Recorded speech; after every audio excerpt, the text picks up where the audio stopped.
and welcome to my market update. Today I have with us Maria Caprito, who's a local practicing law attorney that's been in the business now over 21 years practicing law, just to discuss with us some of the key points about probate. And Maria, thanks for coming today. Appreciate it. You're welcome. Thank you for inviting me. Absolutely. And some of the questions we just want to cover, just some of the basic things about probate. I guess number one, probably more importantly, just why is probate needed or required? Typically, probate's required because someone died, Right. and that's the most important thing, Right. and there are assets in their name that you cannot pass on to the heirs of the estate without going through the probate process. So when that happens, that's generally when you either have a house or assets in excess of $150,000 in value. That's when a probate is required. Okay. So if it's under that amount, then a probate would not be. There's Okay. an alternative process that we really? could do, right? Okay. All right. Well, that's good to know. So the person that's in charge of that probate, obviously you assist that person, but the executor or the administrator that's in charge, what are the things that that are probably the 3 or 4 things that are probably most critical for them in terms of what they have to do? Their main duty is to what we call marshal the assets. They have Okay. to figure out what the assets of the estate are that are subject to probate.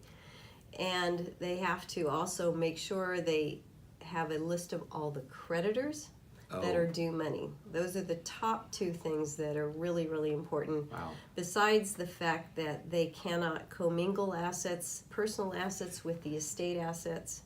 So that's always a really important thing, and they should never pay any creditors or themselves without consulting their attorney. Okay. Because if they pay something inappropriately, they could be surcharged. If they pay themselves, the court can charge them interest on the money they received without a court order. Okay. Yeah. Okay. So. And the way you look at me, it almost sounds like that may have happened. Oh yes, that happens more. People don't understand that there's a lot of orders that have to come from the court before they can do anything. Sure. So that's why it's very important to consult your attorney and make sure you know what you're doing.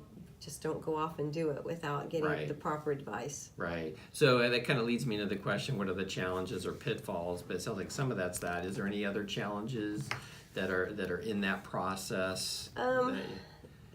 No, I mean, the other thing that's very important is making sure that people account for or keep very good records of all the money coming into the estate and all the money spent and receipts for all of that money, because the beneficiaries are entitled to an accounting. Okay. And they can waive the accounting, but if they do want the accounting, you're going to want the backup for that to be able to provide that to the court in your report when you go to close the estate. Okay.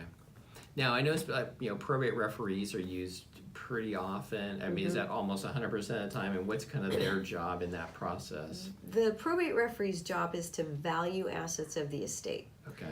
Those are the types of assets that you and I can't value. Like a bank account is dollar for dollar cash. Okay. But if you have an investment account or a home Okay. or coins that need to be valued, all that kind of those things that we cannot personally value, that's what the probate referee values. Okay, all right. So, and how does that play into the sale process once they turn around and want to sell that asset? Is there any other requirements that have to be fulfilled? For when you sell real estate, you have to sell it within 90% of the appraised value that the probate referee appraised. And so that's why it's really important when you're getting a home in particular appraised by a realtor, that if there are defects in the home, that you give the probate referee all that information so there's a proper valuation. Because you don't want the probate referee to go and look at comps on houses that maybe are in much better condition than the house you're dealing with in the estate, and then it may be impossible to get that 90% of value, right? Yeah, right. And so then you may have to go back and get a corrected inventory and appraisal from the probate referee. Which adds more time to the process. Adds more time, And correct. so speaking of time, how long is it typical? What's the typical timeline or process here with this? Typically, you file your petition for probate. It takes about 4 to 5 weeks to get your hearing on and get appointed. Then you have 120 days for creditors to make their claims against the estate. Assuming you're completely administered, everything's been dealt with when that 120 days is over. Right. You can file your petition to close shortly thereafter. takes another 4 or 5 weeks to get your hearing. So on the inside date, you could say 6, most likely it's 6 to 8 months if everything goes smoothly. Oh, okay, there you go, smoothly. Okay, good. Well, so if somebody has more questions about probate, what's the best way to reach you? They can call me on my direct line, which is 805-604-4112, or go to the Nelson Comus Kettle and Kinney website and look me up that way, and email me. Great. Hey, well, thanks again for coming today. Appreciate it. And if you have more questions about buying or selling, give me a call, Harold Powell, 805-339-3516. Have a great day.